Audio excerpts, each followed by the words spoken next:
అయోధ్య రామ మందిరం విరాళాల దుర్వినియోగంపై వివాదం కొనసాగుతున్న వేళ అయోధ్యలో తన సేవలు ముగిసినట్లు శ్రీరామ జన్మభూమి తీర్థక్షేత్ర ట్రస్ట్ మాజీ ప్రధాన కార్యదర్శి చంపత్రాయ్ తెలిపారు.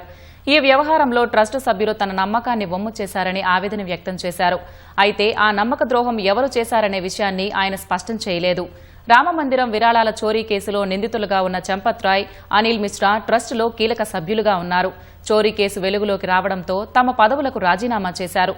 వీరి భవిష్యత్తును ఈ నెల 6న జరిగే ట్రస్టు సమావేశంలో నిర్ణయించే అవకాశం ఉన్నట్లు అధికార వర్గాలు తెలిపాయి.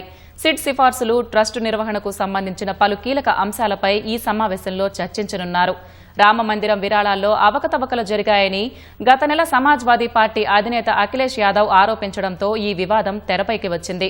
ఈ నేపథ్యంలో దర్యాప్తు చేపట్టిన సిట్ జూన్ 23న తన ప్రాథమిక నివేదికను ప్రభుత్వానికి సమర్పించింది.